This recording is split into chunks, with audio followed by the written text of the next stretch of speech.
Hey, what's up, dudes? Welcome back to the channel, and welcome back to another Dead by Daylight video. Sorry this video is so late. There was a lot that happened today for Dead by Daylight, and I've just been burnt out, man. I was considering even making a video today, but I mean, it is pretty big information. I am a news channel, so here I am. This is what we're doing. So, like I said, there's a lot to go over, and we're just going to jump into it. Of course, we had the mid-chapter patch today, which is pretty big, and I mean, from the PTB, I think we actually discussed the PTB on the video. It's not a whole lot of changes from that. If we look at it, we got the visual update for Haddonfield, the difficulty ratings for survivors have been removed, new difficulty ratings for killers, and all that's nice. It's very small stuff, but I mean, it does let people know a little bit better which killers are the easiest, the hardest, etc, etc. In the middle, we still have the hemorrhage rework. They changed that a little bit from the PTB going into this, I believe. I think there was actually a patch notes that came out talking about this change specifically, but for the nightmare, it has changed something, so that's pretty cool. And we'll actually talk about that when we get there. But boil over, increased struggling effects by 60, 70, 80%, was 50, 75, 100. Okay, that's a little weird. Anyway, this one's a little bit weird. But Boon's Circle of Healing increased healing speed bonus by 40, 45, 50%, was 65, 70, 75%. Again, we get something wrong in every patch notes I do, personally, so I'm not sure if that's a buff or a nerf. I'm not even going to comment on it. You guys can let me know in the comments down below in the description. Right in my description. Sloppy Butcher, modified to account for the hemorrhage rework, increases the rate at which healing progression is lost by 50, 20, 25%. That could be interesting. And now we get to the nightmare thing, add-on Z-Block, modified to account for the hemorrhage rework as well. Survivors interacting with a dream trap suffer from the hemorrhage status effect for 90 seconds, was 60.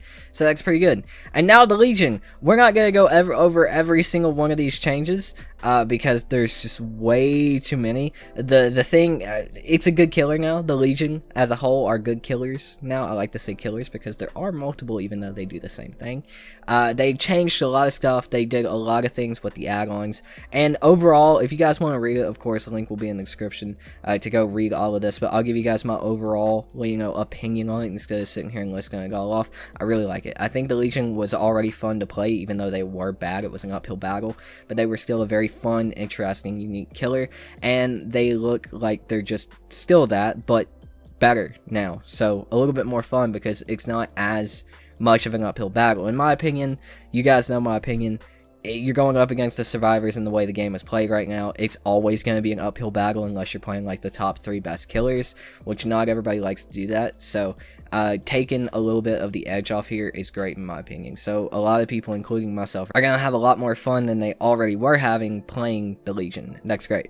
The big takeaway for me is the terror radius and chase music, which can now be modified by the mixtape add-ons. It's unique. That's so cool. And that's kind of the same with the Ghostface. Ghostface has been changed, and in my opinion made a lot better. Ghostface was another one of those characters where I really like the idea of the killer. I like the idea of the power, but it just didn't work very well in my opinion. It wasn't that good, but now it is, and now I'm super excited for Ghostface. Again, I'm not going to list off all the changes. You guys can go look at it in the description. I put the whole thing there, but my overall opinion, I think Ghostface is better, and his add-ons have changed. We'll see how it pans out. I know for sure Legion is better, but when it comes to Ghostface, I'm not entirely sure.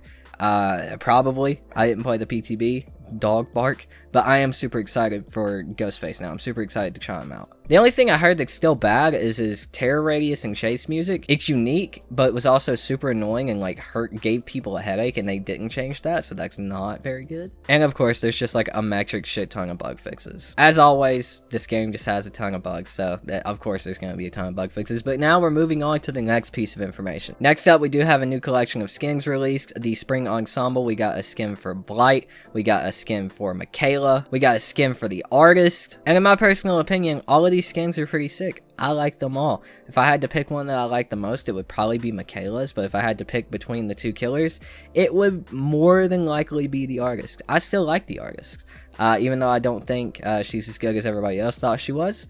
I still like the Artist, and I think that skin looks dope for her. Next up, another huge piece of information today. David is the first officially gay character in Dead by Daylight.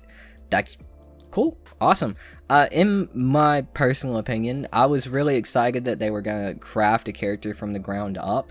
to, you know, to do that and be like this big representation of like, hey, we made this entire character to be in, like, to have inclusivity in our game, and this character is unique, and here they are, and this is for all of you guys, right? I thought that idea was cool, but I've also heard a lot of people actually speak out on that take, specifically saying that, you know, well, David was already their comfort character. They were already a character that they resonated with the most, as, you know, as part of that community. And, you know, it was just nice for that to officially be announced. So, I mean, it goes both ways. My opinion doesn't really matter. So, you know, whatever. That's awesome. Anyway, moving on, we have a bunch of new skins. Here's some skins for the Legion, for Meg, the Artist, Nia, I'm pretty sure. Those are 2 Nia skins, I believe. The Nurse, another Michaela skin, a Jonah skin, and a Zarina skin. Then we got a ton of skins. Claudette, Dwight, so many other ones. Hillbilly, Blight, just like, the skins never stop coming, brother. And then, of course, we have the new Pirate skin for the twins, a new Trickster skin, and that new Blight skin. That looks really good. And all of those skins, or a lot of those skins, are actually leaked from Tome 11, the rift there. So, it looks like this rift could be pretty good. I actually enjoy a lot of the skins right there, so we'll have to see what happens. But yeah, anyways, dudes, that's a lot of information. That's a lot of what happened today. All of it's super interesting. Maybe we'll hop back onto the game on stream soon. I'm not sure. I've been enjoying Warhammer 40k, 40,000. You know, I haven't been on the computer a whole lot here lately because I've been, you know, playing that with my fiance. Was on vacation playing it with a buddy, one of my best friends. So, you know, maybe we'll hop back on stream on DBD soon. Just been doing other things. We'll see what happens. But anyways, yeah, let me know what you dudes think about this in the comments down below. I'm very interested to hear what you guys have to say. But that's going to do it for me, dudes. Thank you all so much for watching. My name is Tooten. I've been your host. I'll see you dudes next time. Peace out.